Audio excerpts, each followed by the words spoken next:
조금 심리적인 허기나 이런 부분도 좀 있지 않습니까?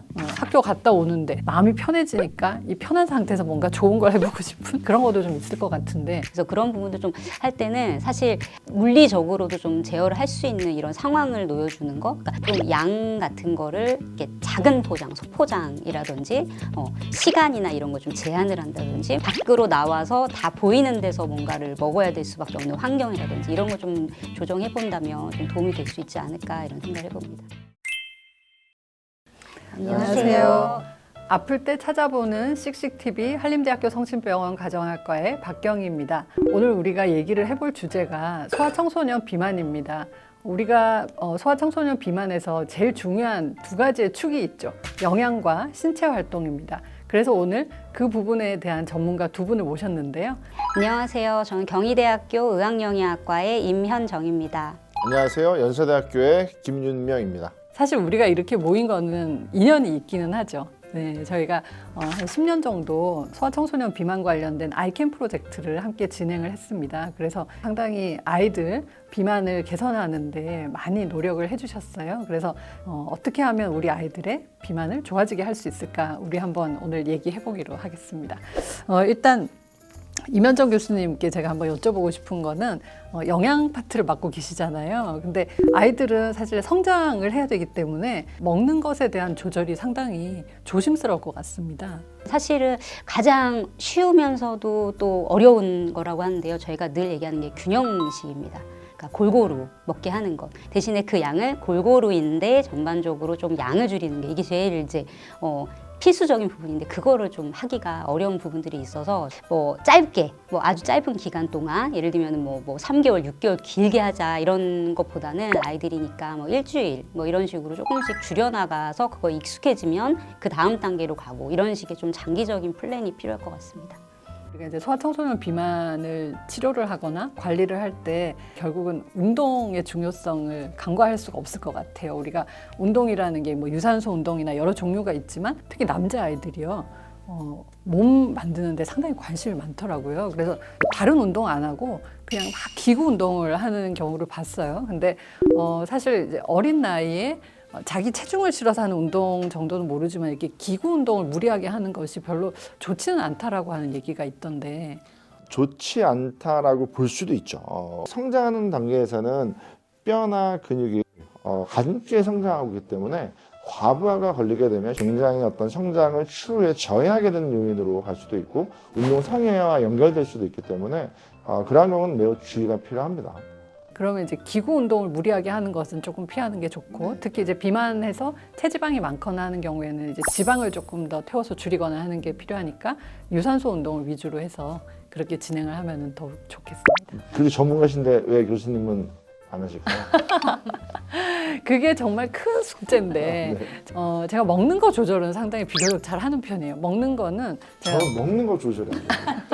저는 먹는 거 이렇게 단 거 이런 거 별로 안 좋아하는 경향이 있기는 한데, 근데 운동은 참 동기부여가 잘 안 되고 좀 그런 부분이 있는 것 같습니다. 네, 그게 저도 굉장히 중요한 포인트인 것 같아요. 그러니까 동기부여라는 게요, 매우 힘들잖아요. 특히 체력을 좀 높이려는 형태의 운동은 실질적으로 재미없거든요. 그래서 특히 비만한 아이들이 어떤 운동을 참여를 유도할 때는 동기부여가 될 수 있을 만한 요인을 찾는 게 무엇보다 저는 중요하다고 생각을 합니다. 운동하는 것도 동기부여가 잘 안 되지만 아이들에게 먹는 것을 조절하는 건 정말 힘든 일인 것 같아요. 아이들 같은 경우 사실은 이 식탐이라는 게 조금 심리적인 허기나 이런 부분도 좀 있지 않습니까? 학교 갔다 오는데 마음이 편해지니까 이 편한 상태에서 뭔가 좋은 걸 해보고 싶은 그런 것도 좀 있을 것 같은데, 아이들의 식욕 조절 도대체 어떻게 하면 좋을까요? 사실 그걸 어떻게 해야지 좀 변화를 줄 수 있을까 이런 고민을 해보면, 사실 건강한 걸 바꿔서 좋을까 이래서 하는데, 그런 거는 또 아이들한테 만족이 되지 않는 부분들이 있거든요. 그래서 그런 부분도 좀 할 때는 사실 물리적으로도 좀 제어를 할 수 있는 이런 상황을 놓여주는 거, 그러니까 좀 양 같은 거를 이렇게 작은 포장, 소포장이라든지 시간이나 이런 거 좀 제한을 한다든지, 밖으로 나와서 다 보이는 데서 뭔가를 먹어야 될 수밖에 없는 환경이라든지 이런 거 좀 조정해 본다면 좀 도움이 될 수 있지 않을까 이런 생각을 해봅니다. 저희가 이제 아이캠 프로그램을 하면서도 너는 가장 힘든 게 뭐니? 이렇게 물어보면 대개는 비만한 애들은 체중이요 이럴 것 같지만 정말 의외의 대답이 나오는 경우가 많더라고요. 제일 인상 깊었던 거는 딱 동생을 쳐다보면 쟤요 딱 이러는 거예요. 그러니까 이제 그런 것처럼 이제 그런 스트레스 원이 있다는 거죠. 그래서 항상 수시로 계속 뭔가를 찾는다고 하면 다른 문제가 없는지도 한번 살펴볼 필요는 있을 것 같아요. 네. 이 아이들이 사실은 채소 섭취가 너무 중요한데 제가 기억해봐도 어릴 때는 절대 안 먹었던 음식이 있는 것 같아요. 저는 가지 엄청 싫어했고 묵을 되게 싫어했거든요. 근데 물컹물컹 이런 걸 되게 싫어하잖아요. 근데 아이들이 사실은 채소 섭취가 너무 중요한데 어떻게 채소를 먹일 수 있을까요? 무엇이라도 한 가지라도 먹을 수 있는 채소가 있습니다. 예를 들면 양파를 너무 싫어하는데 양파를 볶은 건 단맛이 좀 나거든요.